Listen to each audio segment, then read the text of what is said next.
Hello friends, welcome. My name is Sandeep Kumar और मैं पिछले 28 सालों से टीचिंग लाइन में हूँ और बैंकिंग, एसएससी, रेलवेज और रिलेटेड एग्जामिनेशन की तैयारी कराता हूँ। तो आज का जो पहला क्लास है वो हम लोग financial and banking current affairs का करेंगे, है ना। तो लेट्स स्टार्ट द क्लास। तो जो इम्पोर्टेंट बैंकिंग न्यूज और फाइनेंशियल न्यूज है वो आपको विथ स्टैटिक करना होता है। क्यों? क्योंकि जब आप एक टॉपिक पढ़ रहे होते हो तो उसमें क्या होता है कि आप फाइनेंस के साथ साथ, जैसे अगर एसएससी और रेलवे का एग्ज़ाम देना है और आपको लग रहा है कि अरे ये तो फाइनेंस का न्यूज़ है, इससे हमें क्या मतलब है, ये तो हमारे एग्जामिनेशन में पूछेगा ही नहीं, है ना। तो इस वीडियो में ये सॉल्यूशन निकालने की कोशिश कर रहा हूँ कि एक ही वीडियो से आप दोनों तरह के मटेरियल को सेपरेट कर सकते हैं, ठीक है। तो लेट्स बिगिन द क्लास। तो हमारा पहला न्यूज है बैंक ऑफ बड़ौदा।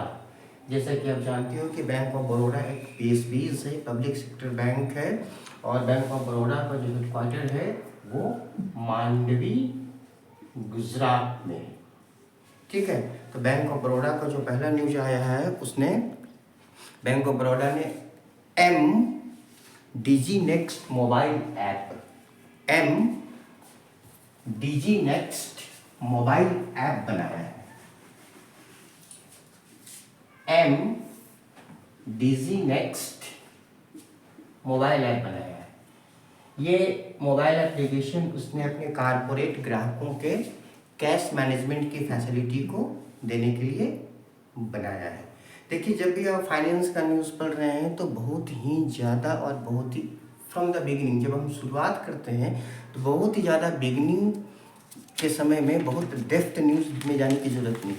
अगर आपको आइडिया नहीं है कि फाइनेंस के न्यूज़ को कैसे पढ़ा जाता है तो पहले आप छोटे छोटे न्यूज़ को पढ़िए, छोटे छोटे न्यूज़ को समझिए। जैसे कि अभी हमने बताया कि बैंक ऑफ बड़ौदा ने M DG next mobile app बनाया है जो कि उसके कारपोरेट कस्टमर के कैश के मैनेजमेंट की नीड को पूरा करेगा। अब जहाँ तक रही दूसरे एग्जामिनेशन के बाद एसएससी रिलेटेड एग्जामिनेशन, तो आपसे बैंक ऑफ बड़ौदा का हेडक्वार्टर पूछा जा सकता है, बैंक ऑफ बड़ौदा कब इस्टेब्लिशमेंट हुआ ये पूछा जा सकता है। लेकिन बैंकिंग के एग्जाम में क्या होगा कि आपसे केवल इससे रिलेटेड फाइनेंशियल करंट अफेयर्स का न्यूज़ पूछा जाएगा, ठीक है। अब हम दूसरा न्यूज़ देखते हैं। हमारा दूसरा आज का न्यूज़ है एचडीएफसी बैंक। पहले तो आप ये समझ लो कि एचडीएफसी बैंक जो है वो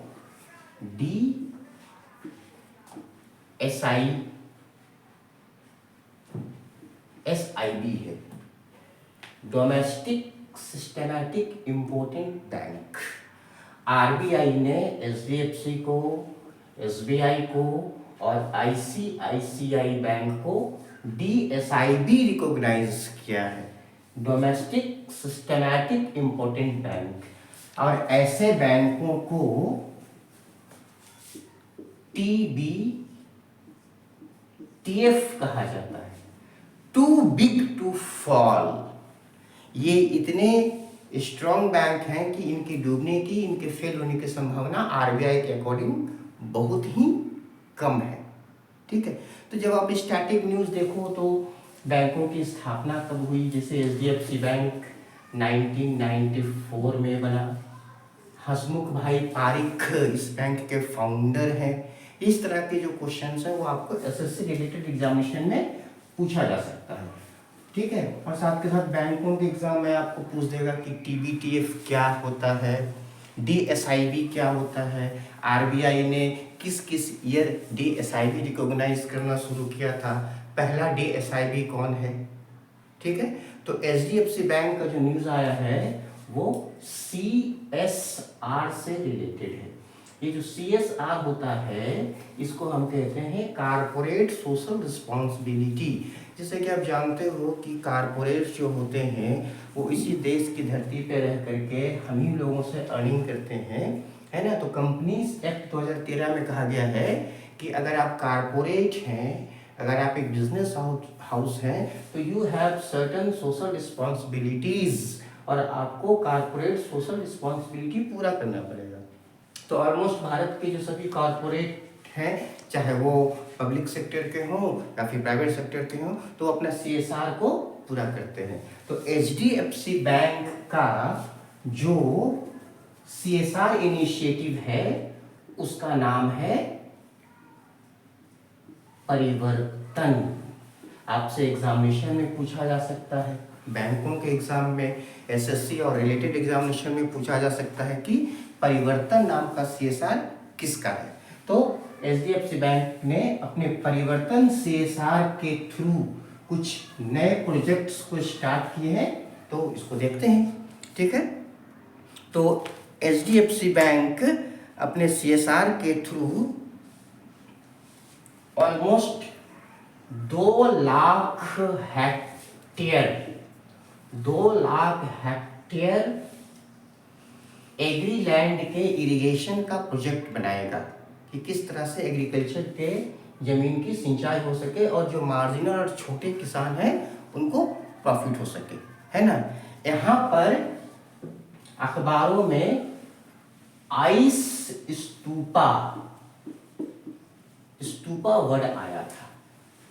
ठीक है, तो आइस स्तूपा से रिलेटेड जो है वो CSR का इनिशिएटिव HDFC बैंक के द्वारा अभी किया जाएगा। तो ये आइस स्तूपा क्या होता है, तो आप जैसा कि जानते हो कि हमारे देश में जो हाई एल्टीट्यूड पर जो ज्योग्राफी है, जैसे ये लद्दाख है, तो लद्दाख का जो हाई एल्टीट्यूड का ज्योग्राफी है, वहाँ पर जाड़े के दिनों में, है ना, पानी को स्टोर करके वहाँ पर आर्टिफिशियल ग्लेशियर टाइप से मेंटेन किया जाता है। और जब वो मेल्टिंग पॉइंट पर आता है गर्मियों के दिनों में, तो फिर वो मेल्ट होकर के पानी गांव तक, खेतों तक लाने का प्रोजेक्ट होता है। तो इसी को कहा जाता है आइस स्तूपा। आपको समझ में आ रहा है?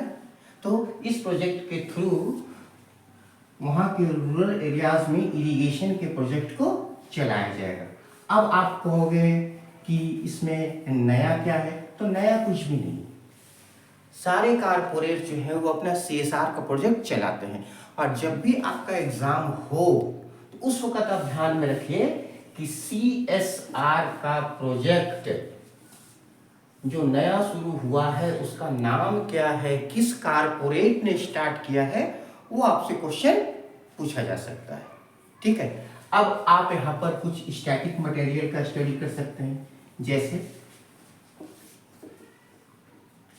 लद्दाख। ये जो लद्दाख है, आप जान रहे हो कि एक यूनियन टेरिटरी है। जब आप SSC रिलेटेड एग्जामिनेशन देते हो तो आपसे लद्दाख के बारे में क्वेश्चन पूछा जाता है ना। यहाँ पर हेमिस एक इम्पोर्टेंट फेस्टिवल है ना। लद्दाख रीजन में अभी हाल ही में भारत सरकार ने नए जिलों के निर्माण की घोषणा की थी, वो आपसे एग्जामिनेशन में पूछा जा सकता है।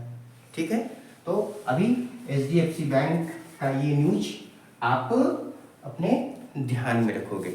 और उसके साथ साथ अभी HDFC बैंक का एक और न्यूज आया था कि HDFC बैंक ने अभी हाल ही में एक नया प्रोडक्ट लॉन्च किया है। जो बड़े बैंक होते हैं, है ना, जो बड़े बैंक होते हैं उनके प्रोडक्ट के बारे में आपको ध्यान में रखना पड़ेगा, है ना। और बैंकें जो है अपने कस्टमर्स को अट्रैक्ट करने के लिए बिल्कुल यूनिक टाइप का फीचर्स लाती हैं, यूनिक प्रोडक्ट लाती हैं। तो कभी कभी अचानक से एग्जामिनेशन में वो हमको देखने को मिलता है। तो HDFC बैंक ने डिप्लोमेट और एम्बेसी FD के नाम से एक नया स्कीम इंट्रोड्यूस किया है। जो भी हमारे देश में जो डिप्लोमेट्स हैं, जो दुनिया भर के दूसरे देशों में भारतीय दूतावासों में, एम्बेसीज में कार्यरत हैं, तो उनके लिए, उनके कर्मचारियों के लिए स्पेशल FD का प्रोजेक्ट आया है ना। अब आप इसको इन्हांस करके पढ़ सकते हैं आगे कि रेट ऑफ इंटरेस्ट क्या होगा, किस तरह से ब्याज की अदायगी की जाएगी, पार्शियल विड्रॉवल की क्या फैसिलिटी है। तो इस तरह से एग्जामिनेशन में क्वेश्चन पूछा जाता है।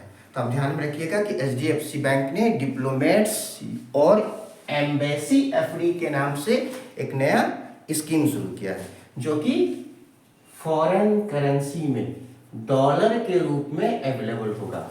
जब हम कहते हैं ये वाली करेंसी डॉलर, इसको आपको कभी कभी एग्जामिनेशन में ऐसा करके भी लिखता है यूएसडी में ही हम इसको कर सकते हैं, और ये मिनिमम 5000 यूएसडी से स्टार्ट होगा।